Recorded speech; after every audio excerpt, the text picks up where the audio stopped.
মাধ্যমিকের একজন অ্যাসপিরেন্ট হিসেবে গ্রামারের গুরুত্ব কতটা সেটা তোমাদের এই সময় অন্তত আর বলতে হয় না।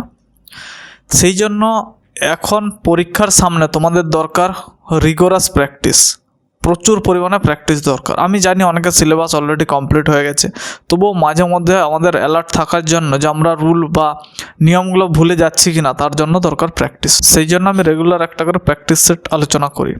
ব্যাডলি, প্রথমে যেটা আছে যে ব্যাডলি, এটা হবে ব্যাডলি ওন্ডিং উইথ বুলেটস, কারণ এটা পার্টিসিপল হয়ে আমরা ইউজ করছি আইএনজি যোগ করে। প্রথমে একটা ঘটনা ঘটেছে, তারপরে আরেকটা ঘটছে।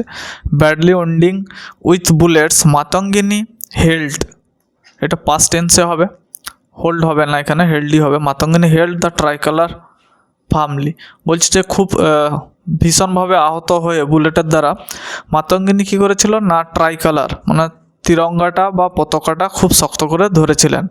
C continues to inspire us even today, এখানে প্রেজেন্ট টেন্সটাই হবে, সিম্পল প্রেজেন্টটাই, যে তিনি আজকে পর্যন্ত বা আজকের দিনেও আমাদেরকে কী করেন না, আমাদেরকে ইন্সপায়ার করেন।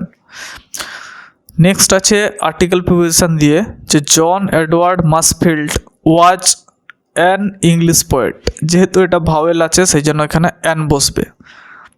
জন Edward Masefield was an English poet, writer and poet laureate of the United Kingdom, এখানে দি বসবে ইউনাইটেড কিংডমের আগে। যখন অনেকগুলো দেশ একসাথে বোঝায় তখন সেটা আমরা কী করি না, ওটার সামনে দি বসায়।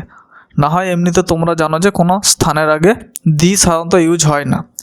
Kingdom in 1930 till his death, এই সালের আগে কি হয়, ইন বসে, টিল হিজ ডেথ, তার মৃত্যু পর্যন্ত।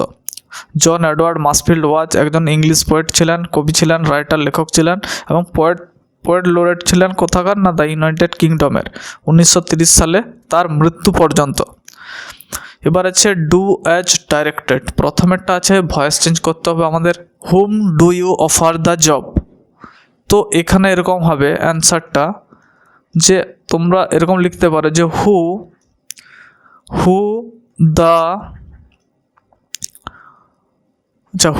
Is the job offered to by you, এইটা একটা হতে পারে।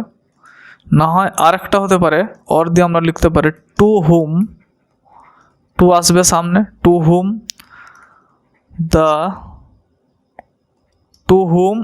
Is the job offered by you, বোঝা গেছে? দুটো অ্যান্সার হতে পারে। এরকম হুম থাকলে আমরা হু নিয়ে আসতে পারি, তারপরে ভার্বে অক্সিলারি ভার্ব আসলো, হু ইজ দ্য জব অফার্ড, তারপরে টু আসবে একটা, তারপরে বাই, আর যেটা সাবজেক্ট ছিল সেটা হবে অবজেক্ট বাইয়ের পরে। নেক্সট হবে যেটা নেক্সট অ্যান্সারটা আমি আলোচনা করছি সেটাও সেরকমভাবেই হবে, কিন্তু তার সামনে একটা টু আসবে, যেহেতু আমি হুম ইউজ করছি। To whom is the job offered by you. Next আছে এটা ট্রান্সফরমেশন অফ সেন্টেন্স আছে, যে কোশ্চেনটা এরকম আছে, দে অ্যাকসেপ্টেড মাই অ্যাপ্লিকেশন, এটা কমপ্লেক্স করতে বলেছে, আছে এটা আমাদের সিম্পল সেন্টেন্সে। তো এটার অ্যান্সার আমি এরকম করব, দে অ্যাকসেপ্টেড, এতটা পর্যন্ত যা আছে একই থাকবে, অ্যাজ ইট ইজ রাখবো। দে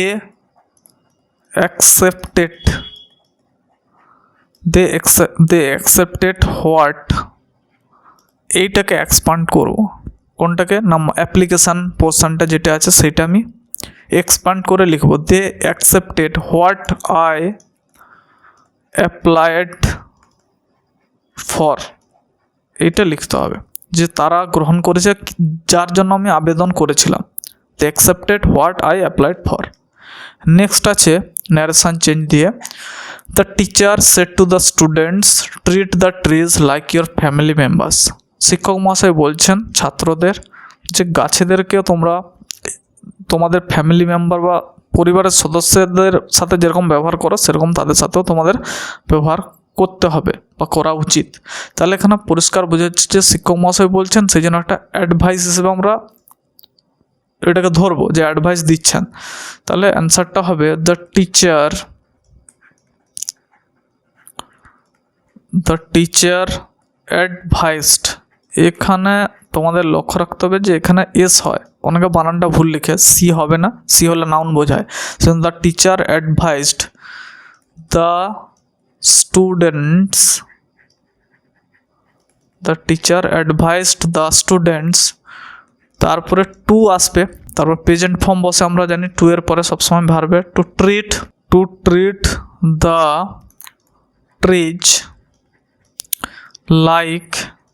এবার ইয়োরটা কাদের কথা বলা হচ্ছে, স্টুডেন্টের, তাহলে দেয়ার হবে two treat the trees like there family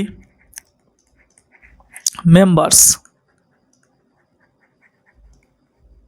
এখানে এমন কিছু কঠিন ছিল না, শুধু আমি সেট টুর বদলে অ্যাডভাইস এনেছি, তারপরে যা ছিল টু বসিয়েছি, ইনফিনিটি এনেছি, ভার্বের present form R to add করে আমি কি করেছি না শুধু জাস্ট ইওরের জায়গাটা চেঞ্জ করে দেয়ার করেছি, ব্যাস, তাতেই আমাদের অ্যান্সার কমপ্লিট হয়েছে। এবার আছে ফেজাল ভাব থেকে, দ্য পেশেন্ট রিকভার্ড কুইকলি। তাহলে রিকভার্ডের জন্য কি হয় আমাদের, না স্যার এটা কাম রাউন্ড হয়, পাস্ট টেন্সে আছে, তাহলে এটা হয়ে যাবে কেম রাউন্ড। যে দ্য পেশেন্ট রিকভার্ড কুইকলি, রোগীটি খুব দ্রুত আরোগ্য লাভ করেছিল। তারপরে আছে they can not tolerate his rude behaviour, তারা সহ্য করতে পারেন তার ওই খারাপ ব্যবহারটা। তাহলে টলারেটের জায়গায় বসাবো আমরা পুট আপ উইথ। আর একটা তোমরা মনে রেখে দিবে, এর বদলে আমরা বিয়ার উইথ ও বসাতে পারি, যেহেতু অপশানে প্রথমেরটা আছে সেই জন্য এটা বসাবো, যদি এটা থাকতো তাহলেও বিয়ার উইথটাও কিন্তু ইউজ করা যেত। We should shun evil company, shun মানে হচ্ছে ত্যাগ করা, স্যাক্রিফাইস করে দেওয়া, কাউকে সঙ্গ ছাড়া, তাহলে we should shun evil company, আমাদের উচিত যে দুষ্টু সঙ্গটা ছেড়ে যাওয়া, যে যারা খারাপ তাদের সাথ ছাড়া। তাহলে এই শানের পরিবর্তে গিভ আপ হয়, কি হয় গিভ আপ, তাহলে শুড আছে, মডেল আছে, তাহলে আমরা নিশ্চয়ই জানি এটা প্রেজেন্ট ফর্মে আছে। তাহলে we should give up evil company. Keep away from, কাউকে কোনো কিছু থেকে দূরে রাখা, এটা সেই জায়গায় ইউজ হয়।